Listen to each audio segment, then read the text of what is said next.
Hundreds of years of activity, there's people that have lived here that are still here, you know, even today.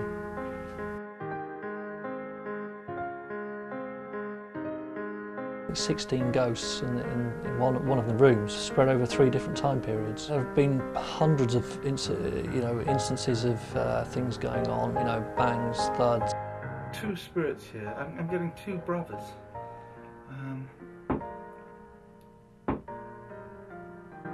Noises and sounds, mostly at night, particularly the latch being rattled as if somebody's opening and closing it. It's been pounded. I'm talking about huge bangs as well. Sounds of very unusual things that I've never really heard before. Tyrannosaurus rex or something barking in the night. Shadows darting around the place. Lights being turned on and off. Things going missing, turning back up again. She's telling me that she died of consumption. She's telling me that she died of consumption. She's telling me that she died of consumption. I found that there were a lot of these strange photographic anomalies, orbs. I see a huge orb. I mean, it's the size of a baseball. It's, you know, sort of an arm. And there are spirits building and shaping things in the cabinet. Look, I was expecting a noctus here thing rather than just the normal, you know, the lights you see at the end of your eye. By another hand. Yeah, there's...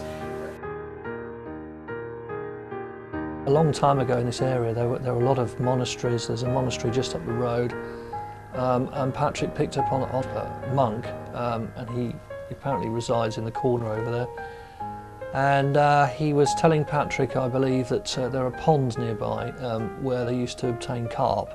That canvas, it's a map. Ponds. Since he told me that, I did some research and found out there's a place about 4 miles away called Staplehurst, and just outside there is a place called Monk Lakes. I've also got this man Thomas, who was a preacher. He said there was a very strong presence here, a priest, and he said that he had indulged in black magic and used it to sort of control his family.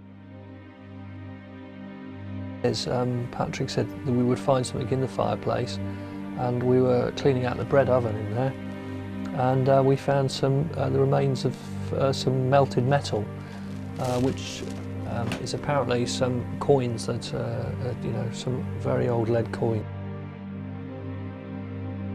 There are people in uniform walking around here, and I can see an army truck there. There's definitely an RAF connection. This isn't an army, it's RAF or something. They're showing me Spitfires, they're showing me Hurricanes. It's like an airstrip gun, it's an AK gun. It's as though they were here to protect something. A military connection over the centuries, I think, and I think on one occasion he said there was some sort of army in the back garden that were grounded. It's some sort of covert operation here, research maybe into underwater operations.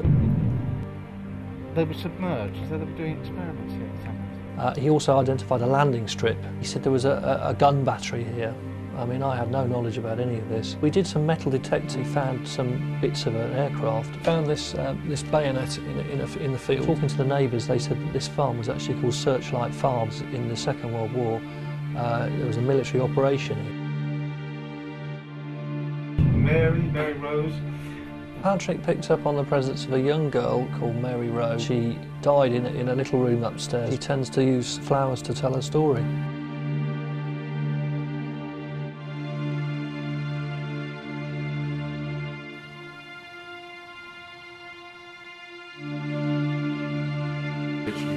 Or to each individual. Please make yourself known. Right.